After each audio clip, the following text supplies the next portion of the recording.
역사상 가장 끈질긴 생존자는 누구일까요? 지도에서 7번이나 사라졌다가 되살아난 나라, 바로 폴란드입니다. 이 나라는 강대국들의 각축장 한가운데서도 끝내 무너지지 않았죠.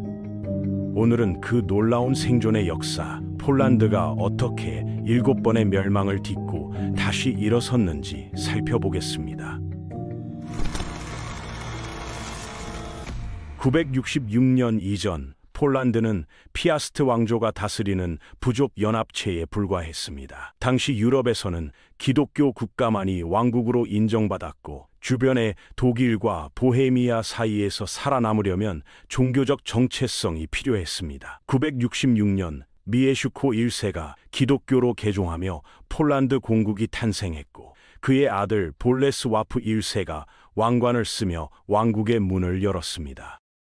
하지만 곧 내분이 시작됐습니다. 왕위 계승을 둘러싼 싸움 속에서 형제들이 외세와 손잡았고 1031년 서쪽의 신성 로마 제국과 동쪽의 키예프 공국이 동시에 침공했습니다. 왕 미에슈코 2세는 쫓겨났고 폴란드는 공작 지위로 격화되며 첫 번째 소멸을 맞았습니다.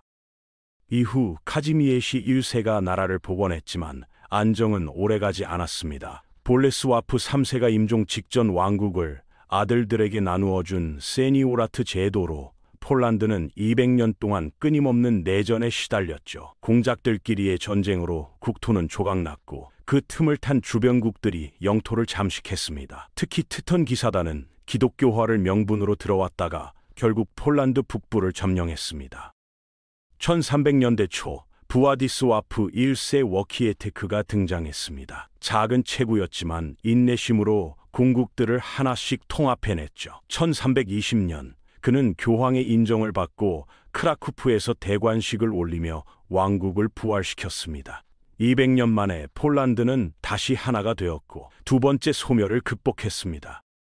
1385년 폴란드는 리투아니아와 손잡았습니다. 리투아니아 대공 요바일라가 기독교로 개종하고 여왕 야드비가와 결혼하면서 폴란드 리투아니아 연방이 탄생했죠. 이 거대한 국가는 발트해에서 흑해까지 이어졌고 유럽의 중심으로 떠올랐습니다. 1410년 그룬발트 전투에서 튜턴 기사단을 완전히 괴멸시키며 전성기를 맞았지만 귀족 갈등과 종교 분열, 코사크 반란으로 균열이 시작되었습니다.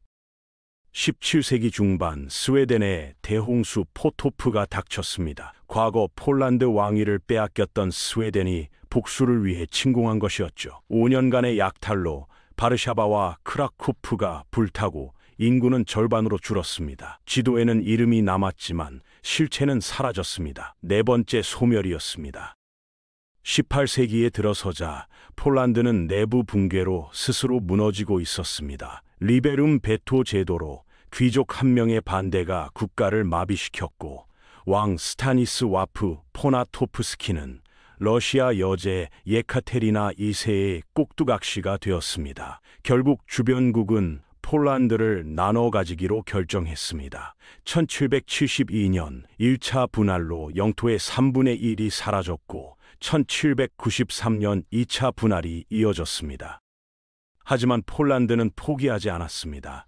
1791년 시민권과 왕권 강화를 담은 5월 3일 헌법을 제정했죠. 이는 유럽에서 두 번째로 근대적인 헌법이었지만 러시아는 이를 반역으로 규정했습니다. 1794년 타데우시 코시치우슈코가 마지막 봉기를 이끌었지만 패배했고 1795년 새 제국은 폴란드를 완전히 지도에서 지워버렸습니다. 다섯 번째 소멸이었습니다.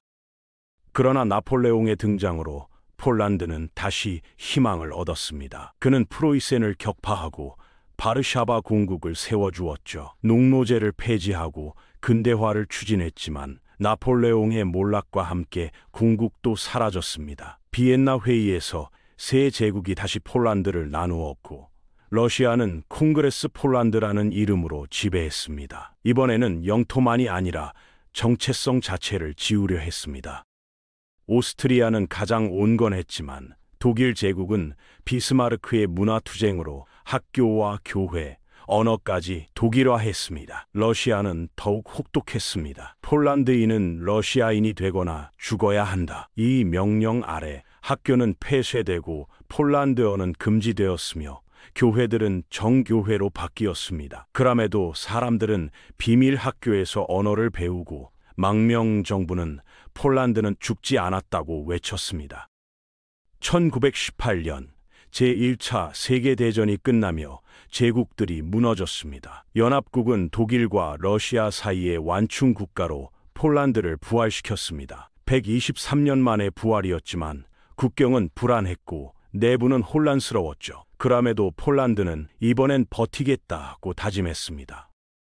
그러나 20년 후 히틀러와 스탈린이 동시에 폴란드를 삼켰습니다. 1939년 독일의 침공과 함께 폴란드는 또다시 지도에서 사라졌죠. 이번엔 펜이 아니라 총과 탱크 그리고 가스가 나라를 삼켰습니다. 지식인들은 학살당했고 수만 명의 장교가 카틴 숲에서 희생되었습니다. 7번째 소멸이었습니다.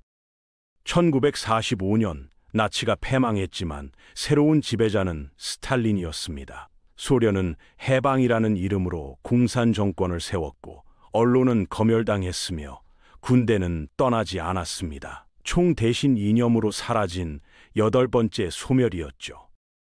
하지만 폴란드의 정신은 꺾이지 않았습니다. 교회는 비밀리에 사람들을 모았고 시와 음악이 저항의 언어가 되었습니다. 1980년 조선소 노동자들이 연대 솔리다르노를 외치며 자유를 요구했습니다. 레흐 바웬사를 중심으로 시민들이 들고 일어섰고 1989년 마침내 공산주의의 벽이 무너졌습니다. 1991년 소련 붕괴와 함께 폴란드는 진정한 독립을 되찾았습니다. 이번에는 총도, 체제도, 제국도 그들의 자유를 빼앗지 못했죠. 지금의 폴란드는 30년 넘게 자유를 지켜내고 있습니다. 하지만 그 생존은 결코 당연한 일이 아니었습니다.